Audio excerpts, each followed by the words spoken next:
살 수 있도록 아버지 인도하여 주시옵소서. 아버지 세상 것 바라보지 아니하게 하여 주시옵소서. 믿는 저희들은 정말 모든 것 우리 주님께 맡기고 하루하루의 삶이 주님만으로 인하여 기뻐 살아갈 수 있는 그런 믿음의 자녀들이 될 수 있도록 아버지 인도하여 주시옵소서. 아버지 하나님, 하루하루 살아갈 때에 정말 이 세상은 너무 지치고 답답한 면이 너무도 많이 있습니다. 아버지, 하지만은 우리 믿는 우리들은 아버지 하나님이여 우리 주님의 나라를 바라보며 참고 인내하며 살아갈 수 있도록 더욱더 큰 믿음을 아버지 허락하여 주시옵소서. 그래서 우리 주님과 함께 동행하는 삶을 아버지 살아갈 수 있는 은혜를 더하여 주시옵소서. 아버지 하나님, 이제 주님의 귀한 말씀을 들으려 합니다. 우리 목사님을 붙들어 주시옵시고 오늘 이 말씀 가운데 임하여 주시옵소서. 이 말씀을 들음으로 아버지 연약한 부분을 해결받을 수 있는 귀한 시간 될 수 있게 도와주시옵소서. 육신의 연약한 부분, 믿음의 연약한 부분, 모든 것을 해결받는 귀한 믿음의 시간이 될 수 있도록 붙들어 주시옵소서. 아버지 하나님이여, 정말 우리 주님에 속해 있지만은 아버지 함께하지 못한 자녀들이 있습니다. 아버지 어디에 있든지 우리 주님께서 지켜주시옵시며 같은 은혜로 더하여 주시옵소서. 주님께서 이 예배에 함께 계실 줄 믿사오며 예수님의 이름으로 기도드렸사옵나이다. 아멘. 하나님 말씀 에스겔서 2장입니다. 에스겔서 2장. 에스겔서 2장 1절부터입니다.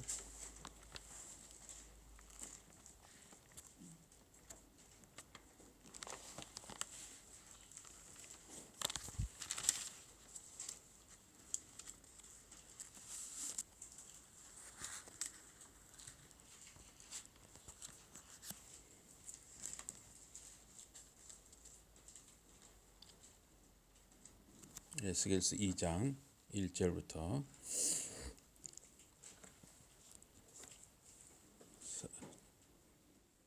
에스겔서 2장 1절부터입니다.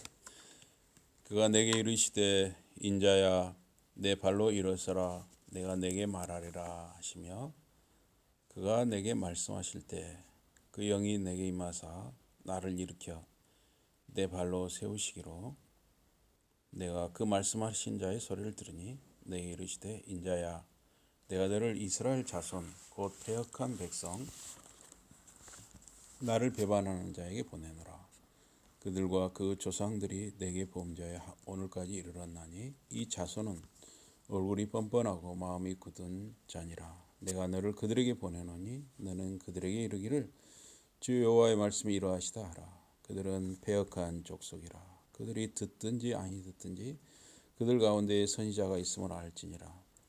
인자야 너는 비록 가시와 찔레와 함께 있으며 정갈 가운데에 거주할지라도 그들을 두려워하지 말고 그들의 말을 두려워하지 말지어다.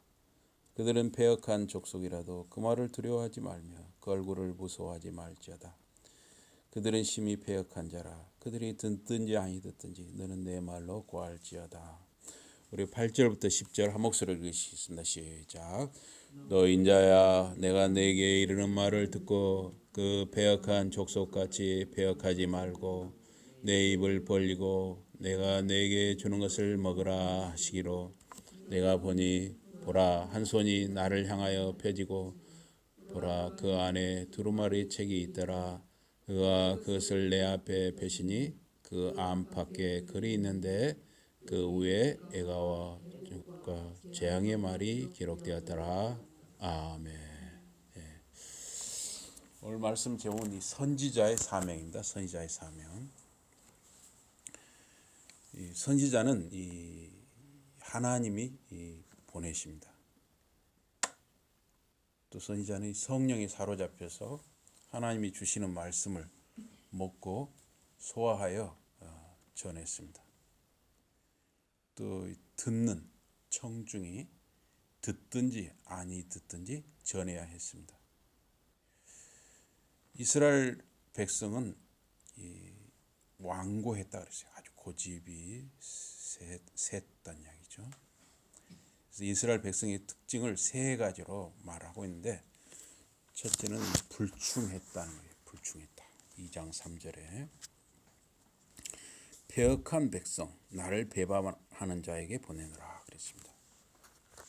내게 이르시되 인자야 내가 너를 이스라엘 자손 그 패역한 백성 나를 배반하는 자에게 보내노라. 그들과 그 열조가 내게 범죄하여 오늘날까지 이르렀나니. 이스라엘 백성은 이렇게 패역한 백성이었습니다.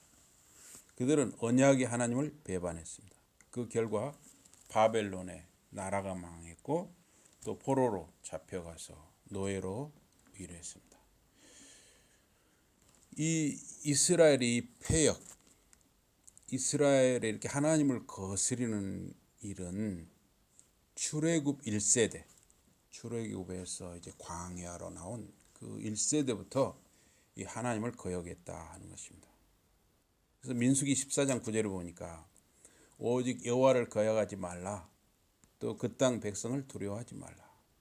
그들은 우리 밥이라. 그들의 보호자는 그들에게서 떠났고 여호와는 우리와 함께 하시느니라. 그들을 두려워 말라. 이 애굽에서 모세를 통해서 구출받아 나온 이스라엘 1세대부터 이게 마음이 완악하고 부정적이어서 12명의 정탐꾼, 즉 스파이를 이제 가나안 땅으로 보내서 조사를 시켰습니다. 그러나 돌아온 이 10사람의 정탐꾼은 부정적인 보고를 했습니다. 그래서 출애굽한 이스라엘 사람들은 부정적인 보고, 열등감에 젖은 말에 더 귀를 기울였어요. 가나안 사람들에 비하면 자기들은 뭐 메뚜기 같다라든가 이런 열등감에 젖은 말에 오히려 더 귀를 기울였습니다.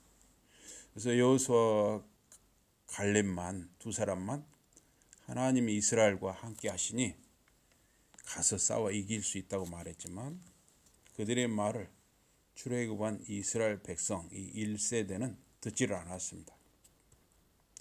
오히려 돌을 들어서 여호수아와 갈렙을 치려고 했습니다. 이렇게 이스라엘의 패역은 1세대부터 이렇게 쭉 이어져 왔는데 이제 바벨론의 포로로 잡혀간 이 다니엘도 역시 하나님께 기도했습니다. 메데파사 정권까지도 이 다니엘은 굉장히 중요한 직책을 포로로 잡혀갔지만 중요한 직책의 일을 맡아서 일을 했습니다.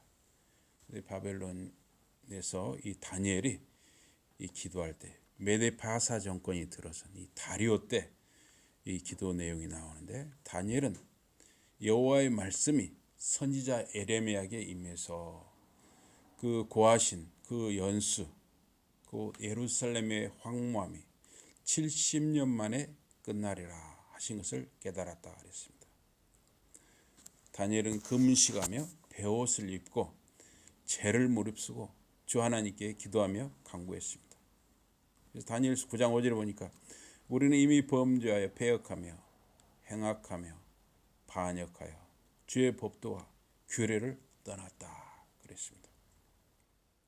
또 다니엘서 9장 9절에 보니까 주 우리 하나님께는 궁휼과 사유하심 용서가 있사오니 이는 우리가 주께 패역하였사오며.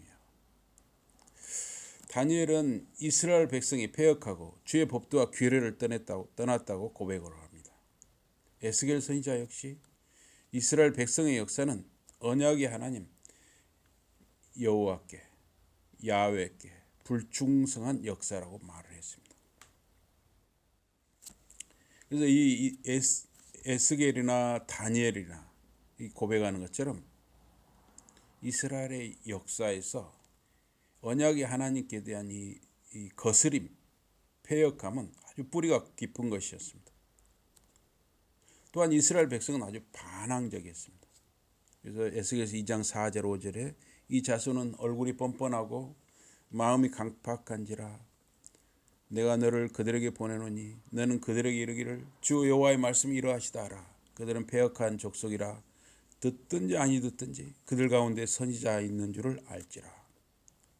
이 족속이라는 말은 아브라함, 이삭, 야곱의 자손이고 이스라엘이 친족 공동체라는 뜻입니다.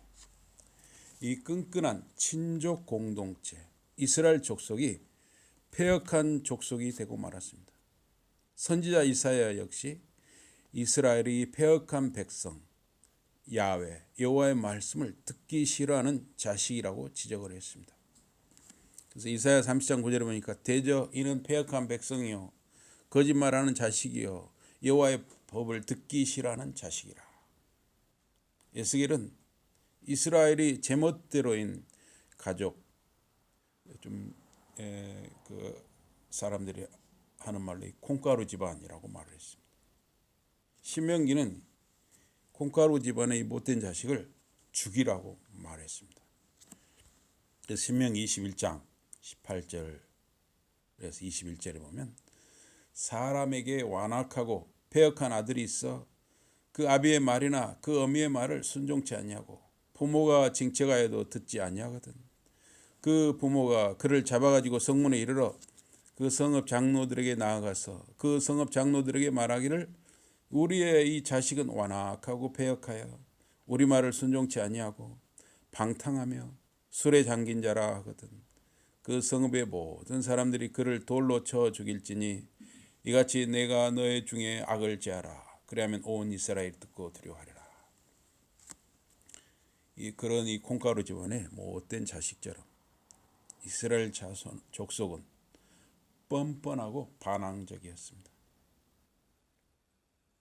선지자의 호소나 변론에 귀를 기울이지 않았습니다. 얼굴이 뻣뻣한 자들이었습니다. 그들의 얼굴과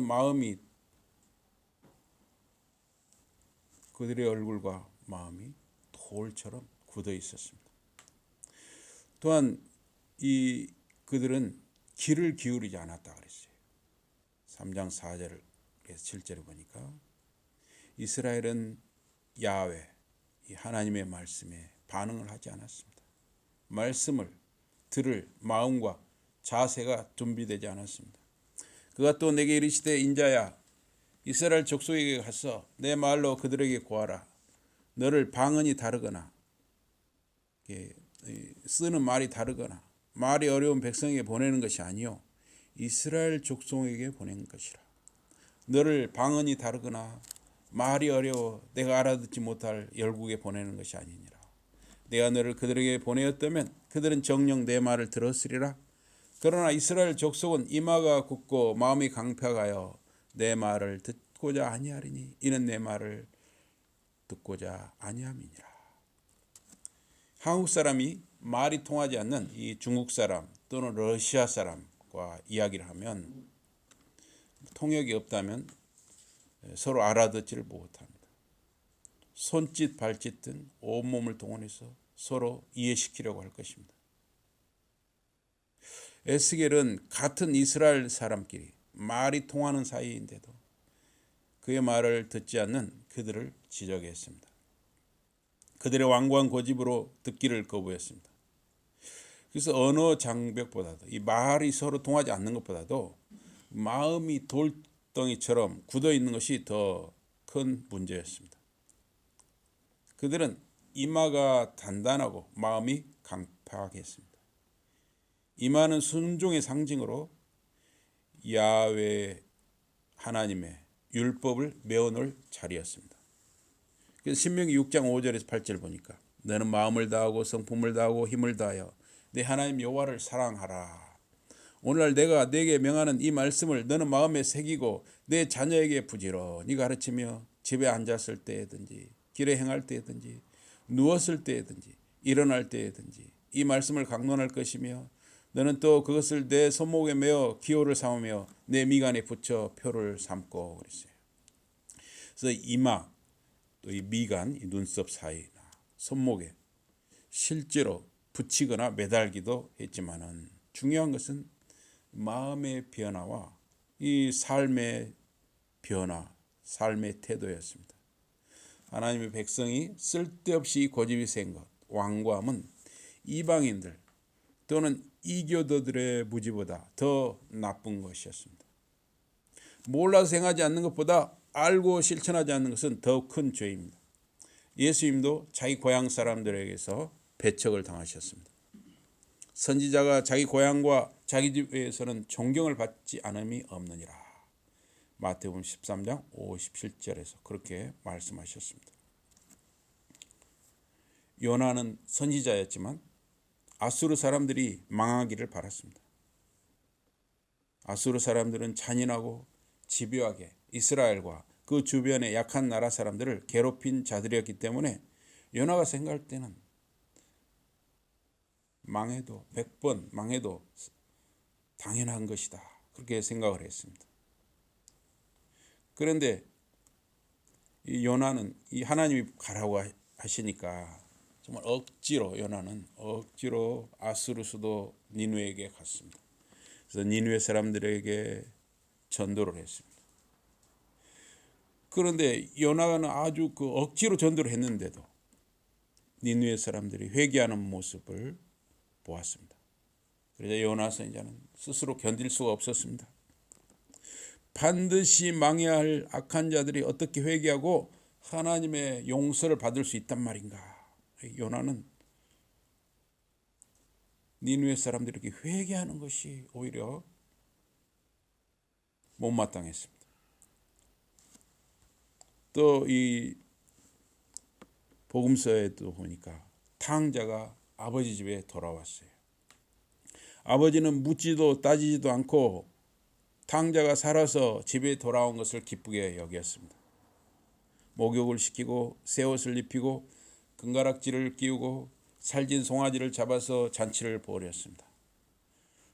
그러나 들에서 돌아온 큰아들은 그것이 싫었습니다. 둘째 아들 아버지 재산을 떼어가지고 가서 자기 마음대로 다 먹고 마시고 쓰고 이제 거짓골로 돌아온 그 둘째 아들이 너무 못마땅하고 그런 아들을 위해서 잔치를 벌이는 아버지의 마음을 그 큰아들은 이해할 수가 없었습니다. 모세나 예레미야처럼 에스겔에게 하나님의 말씀이 임했습니다. 주님의 말씀이 임하면 부담이 되고 싫어해도 그것을 거역할 수 없습니다. 한마디로 이 코가 꿰어지게 되는 것입니다.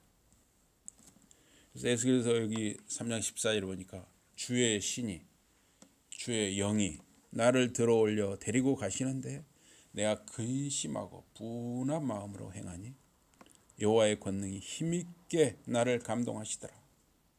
성령께서 에스겔을 들어올려 데려가셨습니다. 에스겔의 의지와 상관없이 강권적으로 하나님이 행하시는 일이었습니다. 에스겔은 하나님의 영 성령의 보내심을 받았습니다. 에스겔서에서 성령이 주도적인 역할을 했습니다. 성령이 에스겔에게 오고 그를 일으켜 세우고 보좌 위에 앉은 분의 음성을 듣게 했습니다. 이 보낸다, 히브리어로 샬라흐, 이 샬라흐는 선지자들의 소명과 사역의 특징이었습니다. 출애굽기 3장 10절에도 보니까 이제 내가 너를 바로에게 보내어 너로 내 백성 이스라엘 자손을 애굽에서 인도하여 내게 하리라. 여기 보낸다는 말이 있죠. 바로에게 보낸다. 여기서도 이 보낸다는 말이 히브리어 샬라흐라는 단어를 썼습니다. 하나님 모세를 바로에게 보내시겠다고 했습니다. 또 이사야 6장 8절에도 보니까 내가 또 주의 목소리를 들은즉 이르시되 내가 누구를 보내며 누가 우리를 위하여 갈고 그때 내가 가로되 내가 여기 있나이다 나를 보내소서. 여기서도 보낸다 히브리어 샬라흐라는 단어를 썼습니다. 예레미야 1장 7절에서도 여호와께서 내게 이르시되 너는 아이라 하지 말고 내가 너를 누구에게 보내든지 너는 가며 내가 내게 무엇을 명하든지 너는 말할지. 여기서도 보낸다 히브리어 샬라흐라는 단어를 썼습니다. 그래서 모세, 이사야, 예레미야 선지자는 하나님의 보내심을 받은 선지자들이었습니다. 하나님이 보낸 적이 없는데 보냄을 받았다고 주장하는 거짓 선지자들이 있었습니다. 지금도 있을 수가 있죠. 정말 하나님의 보내심을 받은 사람은 반드시 가서 전해야 했습니다. 그래서 예레미야 20장 9절을 보니까 내가 다시는 여호와를 선포하지 아니하며 그 이름으로 말하지 아니하리라 하면 나의 중심이 불붙는 것 같아서 골수에 사무치니 답답하여 견딜 수 없나이다. 하나님의 보내심을 받은 사람은 성령에 붙들려서 순종하지 않으면 마음이 불붙는 것 같았습니다. 에스겔 3장 14절에 주의 신, 주의 영이 나를 들어올려 데리고 가시는데 내가 근심하고 분한 마음으로 행하니 여호와의 권능이 힘있게 나를 감동하시더라. 주님의 영이 에스겔을 데리고 갈 때 그의 마음은 근심과 분한 마음이 있었습니다. 이 근심과 분한 마음이 무엇인가? 이 성령에 이끌려가는 에스겔의 마음은 복잡하고 미묘했습니다. 굳고 단단해진 마음을 가진 그들, 동족 포로들은 에스겔을 어떻게 받아들일 것인가? 그들은 하나님의 손가락이 한 사람, 에스겔이라는 한 사람을 가리켰다는 것을 호기심과 의심의 눈초리로 볼 것이었습니다. 에스겔의 삶 속에서 강력하게 침입한 것은 결국 그들 포로들의 삶을 저항할 수 없을 만큼 흔들 것은 그들은 알지 못할 것입니다. 마치 나비 효과처럼 한 인간 에스겔을 들어서 보내실 때 나비 효과처럼 에스겔의 입을 통해서 전해지는 그 말씀을 통해서 포로로 잡혀간 그 유다 백성들의 마음과 삶을 흔들 것입니다. 에스겔에게 이스라엘에 대한 심판의 메시지가 담긴 그 두루마리는 꿀처럼 달콤했습니다. 그것은 하나님의 말씀이었기 때문입니다. 그 말씀은 하나님의 거룩과 의와 영광과 그리고 신실함을 담고 있었습니다. 반면에 에스겔 선지자는 유다의 반역을 지적하는 심판의 메시지를 담은 그 두루마리 내용을 전할 것에 대해서 쓰다는 마음을 느꼈습니다. 사도 요한 역시 하나님의 말씀에 대해서 유사한 경험, 달콤하지만 쓴 맛을 느꼈습니다. 하나님이 보내신 자를 통한 하나님의 말씀을 거부하는 사람들은 하나님을 거부하는 것입니다. 요한복음 20장 21절에 예수께서도 가라사대 너희에게 평강이 있을지어다 아버지께서 나를 보내신 것 같이 나도 너희를 보내노라. 마태복음 10장 40절에도 너희를 영접하는 자는 나를 영접하는 것이요 나를 영접하는 자는 나 보내신 이를 영접하는 것이니라. 너는 내 말로 구할지어다. 하나님의 보냄을 받은 선지자는 하나님이 주신 말씀을 전하는 것입니다. 모세가 아론의 도움을 받아서 했던 일도 그것이었습니다. 모세가 여호와께 고하되 주여 나는 본래 말에 능치 못한 자라 주께서 주의 종에게 명하신 후에도 그러하니 나는 입이 뻣뻣하고 혀가 둔한 자니이다. 여호와께서 그에게 이르시되 누가 사람의 입을 지었느뇨 누가 벙어리나 기머거리나 눈 밝은 자나 소경이 되게 하였느뇨 나 여호와가 아니뇨 이제 가라 내가 내 입과 함께 있어서 할 말을 가르치리라. 모세가 가로되 주여 보낼 만한 자를 보내소서. 여호와께서 모세를 향하여 노를 바라시고 가라사대 레위 사람 내 형 아론 있지 아니하뇨 그의 말 잘함을 내가 아노라. 그가 너를 만나러 나오나니 그가 너를 볼 때 마음에 기뻐할 것이라. 너는 그에게 말하고 그 입에 말을 주라. 내가 내 입과 그의 입에 함께 있어서 너의 행할 일을 가르치리라.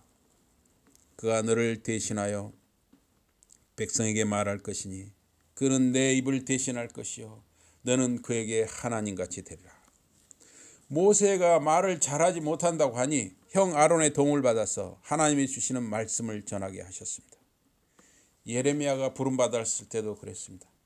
예레미야 1장 9절에 보니까 여호와께서 그 손을 내밀어 내 입에 대시며 내게 이르시되 보라 내가 내 말을 내 입에 두었노라. 예레미야 역시 하나님이 주시는 말씀을 전했습니다. 에스겔도 하나님이 주시는 말씀만을 전했습니다. 에스겔 역시 전달할 메시지를 스스로 결정하거나 다른 청중, 듣기를 잘하는 청중을 선택할 수 없었습니다. 그들에게 패역한 족속, 사로잡힌 그의 민족에게 가라는 말씀에 순종해야 했습니다. 그들이 듣든지 아니 듣든지 전해야 했습니다. 에스겔은 애과와 애곡과 재앙의 말로 쓰여진 두루마리를 받아 먹으라는 명령을 받았습니다. 예레미야 역시 내가 주의 말씀을 얻어먹었사오니 주의 말씀은 내게 기쁨과 내 마음의 즐거움이오나 라고 했습니다. 에스겔의 체험은 그 말씀을 그의 창자에 채워서 철저히 소화하고 자기 몸의 일부가 되게 하는 것이었습니다.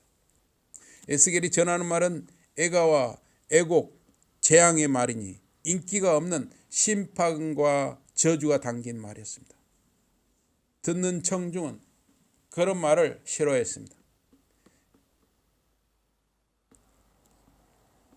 그러나 에스겔은 기한이 차기까지 그 유다 백성의 포로 생활은 자손 대대로 이어질 것을 말해야 했습니다. 예레미야 또한 나라가 망하고 포로가 되어 적국에서 집을 짓고 살라고 그렇게 유다 백성에게 전했을 때 매를 맞고 감옥에 갇혔습니다.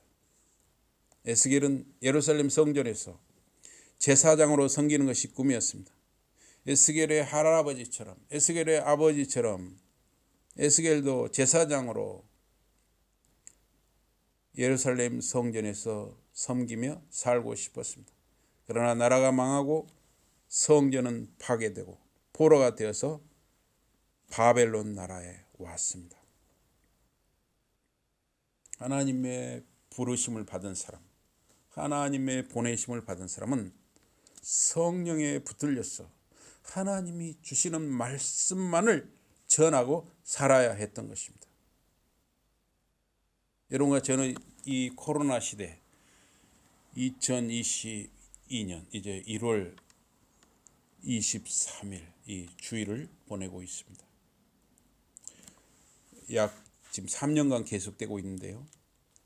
모르겠습니다. 앞으로 코로나 이 상황이 빨리 마무리될지 또는 계속 이런 상황이 이어질지 저와 여러분은 알 수가 없습니다. 그러나 저와 여러분을 이 시대, 이 상황에 살게 하시는 분이 하나님이시고, 그래서 저와 여러분도 성령에 붙들려서 정말 하나님의 말씀을 에스겔처럼 예레미야처럼 그 말씀을 먹고 소화해서 내 몸의 일부로 삼아서 정말 신자다운 삶을 사는 저와 여러분이 되시기를 주님의 이름으로 축복합니다. 아멘. 우리 기도하겠습니다. 하나님 아버지 고맙습니다. 참으로 하나님께서 보내시고 성령에 붙들려서 하나님이 주시는 말씀만을 전하며 살아야 했던 에스겔의 삶처럼 우리가 2022년 1월 이 시대, 이 상황 속에서 살게 하시는 분이 하나님이심을 고백합니다.